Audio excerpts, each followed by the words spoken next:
Amid rising tensions in Minnesota, President Donald Trump today is considering invoking the Insurrection Act in the state. As ABC's Olivia Rubin reports, the mayor of Minneapolis says he's calling for peace.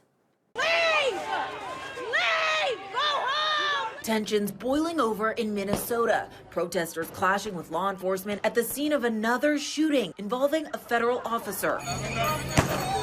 The Department of Homeland Security claiming a federal law enforcement officer shot a Venezuelan man in the leg, saying he took off during a traffic stop and tried to evade arrest and violently assault an officer. Adding 2 other people joined in, attacking the officer with a snow shovel and a broom handle. DHS saying the officer fired to defend his life, hitting that man in the leg. The man and the officer were taken to the hospital, the other 2 taken into custody.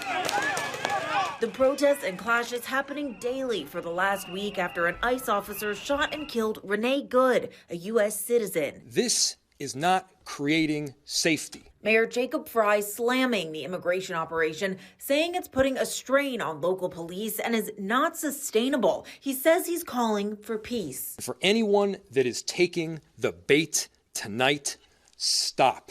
We cannot counter Donald Trump's chaos with our own brand of chaos. And President Trump now threatening to invoke the Insurrection Act, which would allow him to deploy the military on American soil. So, as he says, to quickly put an end to the travesty taking place. The Insurrection Act gives the president extraordinarily broad discretion, and courts generally defer to the president with respect to just how much discretion that is. So it is potentially a dramatic expansion and militarization of domestic law enforcement. And the Deputy Attorney General Todd Blanche also trying to blame Democrats in Minnesota, saying he is focused on stopping what he says is their terrorism, saying that that is not a threat, but a promise. Olivia Rubin, ABC News, New York.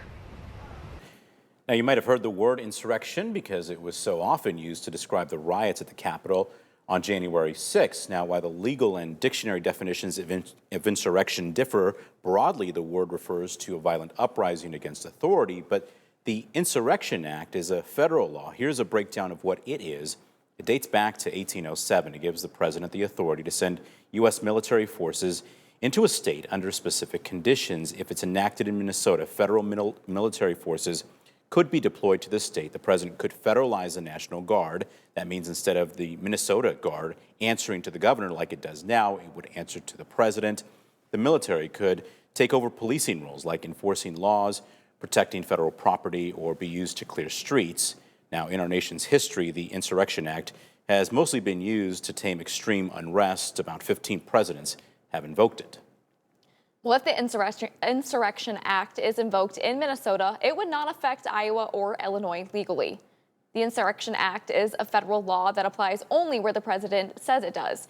It does not give the federal government any specific new legal power in neighboring states.